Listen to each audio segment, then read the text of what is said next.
கிறிஸ்துவுக்கு அன்பானவர்களே, ஆண்டவராகிய இயேசு கிறிஸ்து நாமத்தினாலே உங்களுக்கும் உங்கள் குடும்பத்தார் அனைவருக்கும் சமாதானம் உண்டாகும்படியாக ஜெபிக்கிறேன்.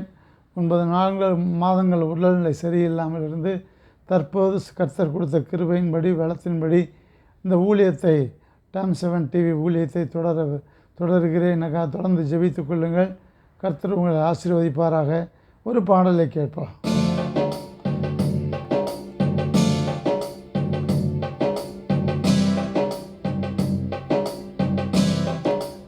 உனக்கு எதிரான ஆயுதங்கள் வாய்க்காதே மகனே, உனக்கு எதிரான ஆயுதங்கள் வாய்க்காதே மகளே, நீ உயிரோடு இருக்கும் வரையிலும் எதிர்ப்பவன் இல்லை, நீ உயிரோடு இருக்கும் வரையிலும் எதிர்ப்பவன் இல்லை.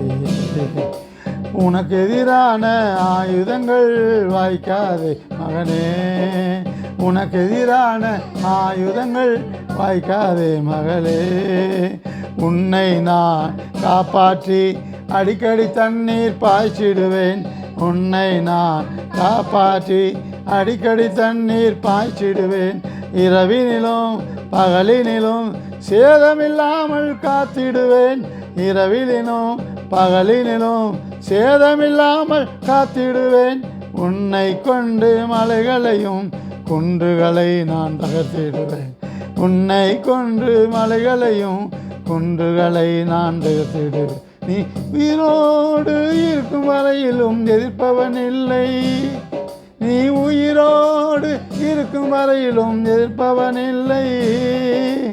7 மடங்கு அக்கினியில் சேதமில்லாமல் காத்திடுவேன், 7 மடங்கு அக்கினியில் சேதமில்லாமல் காத்திடுவேன், ஒரு வழியாய் வந்தவர்கள் 7 வழியாய் ஓடச் செய்வேன், ஒரு வழியாய் வந்தவர்கள் 7 வழியாய் ஓடச் செய்வேன், உன்னை கொண்டு செய்ய நினைத்து தடை செய்ய யாரில்லை, உன்னை கொண்டு செய்ய நினைத்து தடை செய்ய யாரில்லை, நீ உயிரோடு இருக்கும் வரையில் எதிர்ப்பவன் இல்லை, நீ உயிரோடு இருக்கும் வரையிலும் எதிர்ப்பவன் இல்லை.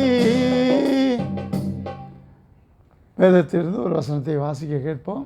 யோவான் 20:15 இயேசு அவளை பார்த்து, ஸ்திரீயே, ஏன் அழுகிறாய், யாரை தேடுகிறாய் என்றார். அவள் அவரை தோட்டைக்காரர் என்று எண்ணி, ஐயா, நீர் அவரை எடுத்துக்கொண்டு போனதுண்டானால் அவரை வைத்த இடத்தை எனக்கு சொல்லும், நான் போய் அவரை எடுத்துக்கொள்ளுவேன் என்றாள்.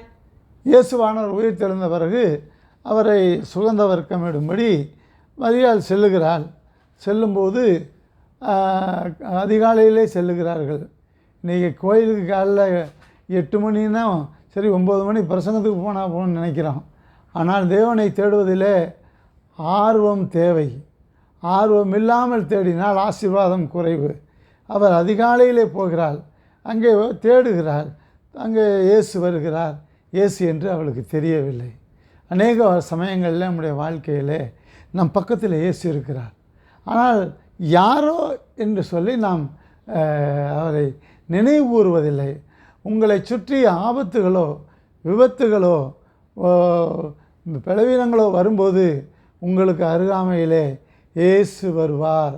அது எந்த ரூபத்திலே வருவார் என்று உங்களுக்கு தெரியாது. அவர் எந்த ரூபத்தில் வேண்டுமானாலும் வருவார். மரியாளுக்கு தோட்டக்காரர் போல தெரிகிறார், கல்லறைகளை தோட்டக்காரர் அவராக தெரிகிறார். ஆகையினாலே அவளை பார்த்து இயேசு கேட்கிறார், நீ யாரை தேடுகிறாய், யாரை தேடுகிறாய்? இயேசு உனக்கு பக்கத்தில் இருக்கும்போது நீ யாரை தேடுகிறாய்? இந்த உலகத்தில் நம்ம எதிர்ப்பவர் எவரும் இல்லை. உங்களோடு கூட இயேசு இருக்கிறார். கவலைப்படாமல் தினமுனதாக இருங்கள். அடுத்த வசனத்தை வாசிக்க கேட்போம். அப்போஸ்தலர் 1:11 கலிலேயராகிய மனுஷரே, நீங்கள் ஏன் வானத்தை அண்ணாந்து பார்த்து நிற்கிறீர்கள்? உங்களிடத்தில் நின்று வானத்துக்கு எடுத்துக்கொள்ளப்பட்ட இந்த இயேசுவானவர் எப்படி உங்கள் கண்களுக்கு முன்பாக வானத்துக்கு எழுந்தருளி போனாரோ அப்படியே மறுபடியும் வருவார் என்றார்கள். பாருங்கள், பெந்தகோஸ்தே நாளிலே அவர் எடுத்துக்கொள்ளப்படுகிறார். எடுத்துக்கொள்ளப்பட்ட பிறகு பார்த்துக்கிட்டே இருக்கிறாங்க. ஐயையோ, இவ்வளோ நாளும் துணையாக இருந்த ஏசப்பா போயிட்டாங்களேன்னு சொல்லி. ஆனால் பாருங்கள், எடுத்துக்கொள்ளப்பட்ட இயேசுவானவர் திரும்பவுமாய் வருவார். பரிசுத்த ஆவியானவராக இந்த உலகத்தில் உள்ள எல்லா மக்களுக்குள்ளேயும் வருவார், வெளியேயும் வருவார். கர்த்தரை நம்பாதவர்களுக்கு வெளியே இருப்பார், கர்த்தரை நம்புவர்களுக்கு உள்ளே இருப்பார். வழி இதுவே, இதில் நடவுங்கள் என்று சொல்லுகிற சத்தத்தை உங்கள் காதுகள் கேட்கும். அருமையானவர்களே, உங்கள் இருதயம் கலங்காதிருப்பதாக. நீங்கள் யாருக்காகவும் கவலைப்பட தேவையில்லை. அடுத்த வசனத்தை வாசிப்போம். அப்போஸ்தலர் 9ஆம் அதிகாரம் 4ஆம் வசனம். அவன் தரையிலே விழுந்தான். அப்பொழுது, சவுலே சவுலே, நீ ஏன் என்னை துன்பப்படுத்துகிறாய் என்று தன்னுடனே சொல்லுகிற ஒரு சத்தத்தை கேட்டான். பாருங்கள், இயேசு பக்கத்தில் இருக்கிறார். அவர் குதிரையிலிருந்து விழுகிறான். அவர் சொல்கிறாரு, அப்படியே விரித்து விரித்து பார்க்குறாரு சவுல். ஆனால் சத்தத்தை கேட்கிறார். என்ன சத்தம்? சவுலே சவுலே, ஏன் என்னை துன்பப்படுத்துகிறார்? அநேக சமயங்களில் அருமையானவர்களே, உங்களை மற்றவர்கள் கலக்கும்போது, உங்களுக்கு விரோதம் மற்றவர்கள் செயல்படும்போது, இயேசு உங்கள் எதிராளிகளிடத்தில் போராடுவார். உங்கள் இருதயம் கலங்காதிருப்பதாக. அருமையானவர்களே, நாம் நினைக்கிறோம், ஐயோ நமக்கு உதவி செய்ய யாரும் இல்லையே. ஆனால் கவலைப்படாதிருங்கள். உங்களை கண்ணீரை துடைக்க முடியாத உங்களுக்காக உங்கள் எதிரிகளோடு, உங்களுக்கு சத்துருக்களோடு கர்த்தர் யுத்தம் பண்ணுவார். ஆகையினாலே கலங்காமல் இருங்கள். அடுத்த வசனத்தை வாசி கேட்போம். 1 கொரிந்தியர் 4ஆம் அதிகாரம் 7ஆம் வசனம். அன்றியும் உன்னை விசேஷித்தவனாக்கும்படி செய்கிறவர் யார்? உனக்கு உண்டாயிருக்கிறவைகளில் நீர் பெற்றுக்கொள்ளாதது யாது? நீர் பெற்றுக்கொண்டவனானால் பெற்றுக்கொள்ளாதவன் போல் ஏன் மேன்மை பாராட்டுகிறாய்? பாருங்கள், நாம் கர்த்தரை தேடும்போது அநேக நன்மைகள் கொடுக்கப்படுகிறது. ஆனால் அது நமக்கு தெரிவதில்லை. உடம்பு சரியில்லைங்க ஊழியக்காரரை, ஜெபம் பண்ணுங்க என்று சொல்லுகிறான். உங்களுக்குள்ளே ஒரு வல்லமை உண்டு. இயேசுவின் நாமத்தினாலே எண்ணெய் பூசி ஜெபம் பண்ணினால் சுகம் அளிப்பார், இயேசு தருவார். அந்த அநேக விசேஷங்களை, நன்மைகளை நீங்கள் ரட்சிக்கப்பட்ட நாளிலே உங்களுக்கு தேவன் கொடுத்து விட்டார். பயன்படுத்துவதில்லை, பயப்படுகிறோம். ஏனென்றால் நம்முடைய வாழ்க்கையிலே சில பிரச்சனைகள் வருகிறது. வேதத்தை நன்றாக படித்து பார்க்கும்போது பிரச்சனைகள் அது நம்முடைய உள்ளம் சார்ந்தவை, அறிவு சார்ந்தவை. அறிவு சார்ந்தவைகளைத்தான் பிரச்சனைகளாய் பார்க்கிறோம். ஆனால் ஆவிக்குரிய ரீதியாக பார்த்தால் அந்த பிரச்சனைகளை ஒன்றுமில்லை. ஆண்டவருடைய சமூகத்தில் கொடுத்த வல்லமை உண்டு. இயேசுவின் நாமத்தினாலே பக்கத்தில் இருக்கிறவங்களுக்கு போய், ஐயா இயேசு சுகமளிப்பார் ஐயா அப்படின்னு ஒரு பாடத்தை வாசித்து பாருங்கள். இப்படியெல்லாம் 12 வருஷமாக பெரும்பாலுள்ள ஸ்திரியை தேவன் சுகப்படுத்துகிற உங்களை சுகப்படுத்துவார். ஒரு நம்பிக்கை, சின்ன நம்பிக்கை. எத்தனையோ நம்பிக்கைகளை வச்சுருப்பீங்க, மனசுக்குள்ளே நம்புங்க. உங்களுக்காக நாங்கள் ஜெபம் பண்ணட்டுமா அப்படின்னு கேட்டு 2 வார்த்தை சொல்லி, இயேசுவின் நாமத்தினால எண்ணெய் பூசுங்கள், அவர்கள் சுகமடைவார்கள்.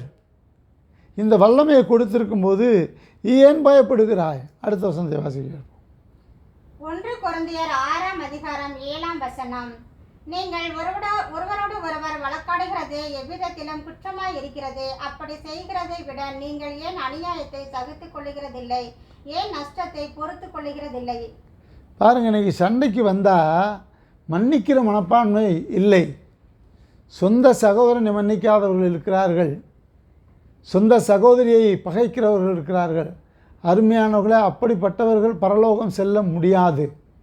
எவ்வளவு காணிக்கை கொடுத்தாலும், எவ்வளவு ஜெபம் பண்ணாலும், அழுது ஜெபம் பண்ணாலும் தேவனுடைய ராஜ்யத்துக்கு செல்வது கடினம் என்று வேதம் சொல்லுகிறது. பகை வைராக்கியங்களை கொண்டவர்கள் தேவனுடைய ராஜ்யத்தை செல்ல முடியாது. அப்படின்னா என்ன செய்யறது?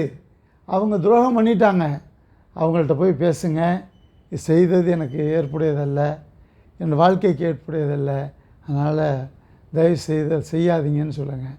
அதேமாரி நீ என்ன எனக்கு சொல்கிறது அப்படின்னா, ஆண்டவரே நீ சொன்ன மாதிரி போனேன், அவர் இப்படி சொல்கிறாரு, உங்கள் கரத்தில் விட்டுட்டேன், நீங்கள் பார்த்துக்கன்னு ஜெபம் பண்ணுங்கள், கர்த்தர் உங்களுக்காக நியாயம் தீர்க்கும்படி எழுந்தருள்வார். அருமையானவர்களே, உங்கள் இருதயம் கலங்காதிருப்பதாக. வாழ்க்கை போராட்டத்திலே யாரையோ தேடி போகிறோம், காரணம் என்ன? நிறைய நீதிமன்றங்களில் வழக்குகள் தேங்கியிருப்பதனுடைய காரணம் என்ன என்றால் விட்டு கொடுக்காதது, மன்னிக்காதது. இது ரெண்டையும் தேவனுடைய பிள்ளைகள் இந்த பூமியில் செய்ய வேண்டும் என்று கர்த்தர் எதிர்பார்க்கிறார். சொந்த பிள்ளைகளை பகைக்கக்கூடாது, சொந்த சகோதர சகோதரிகளை பகைக்கக்கூடாது. எல்லாரிடத்திலும் அன்பு செய்யணும். தப்பு செய்கிறாங்களே, நீங்கள் செஞ்ச தப்பையே தேவன் மன்னித்தார் ஐயா, உங்களையும் பிள்ளையாய் மாற்றினார் ஐயா, நீங்கள் ஏன் உலகத்தில் இருக்க மற்றவங்க தப்பு செய்ய மறுக்கிறீங்க? மன்னியுங்கள், சந்தோஷத்தை பெற்றுக்கொள்ளுங்கள். கர்த்தர் உங்களையும் உங்கள் போக்கை வரத்தையும் ஆசீர்வதிப்பார். உங்களுக்காக ஜெபிக்கிறேன். நல்ல தேவனை இந்த வேலைக்காண்டு செலுத்துகிறோம். அருமையான வேலை தந்ததற்காக ஸ்தோத்திரம். நாங்கள் யார் யாரையோ தேடுகிறோம், நீர் இருப்பதை அறிந்து கொள்ளவில்லை. ஆண்டவரே, நீர் கொடுத்த பலத்தை, நீர் கொடுத்த சுகத்தை நாங்கள் பெற்றுக்கொள்கிறோம் ஐயா. நாங்கள் உலகத்தில் எல்லாரையும் மன்னிக்கவும் அன்பு கூறவும் கற்றுத்தாரோம். இயேசுவின் நாமத்தில் வேண்டுகிறோம் பிதாவே, ஆமென். கர்த்தர் உங்களை ஆசீர்வதிப்பாராக. ஆமென்.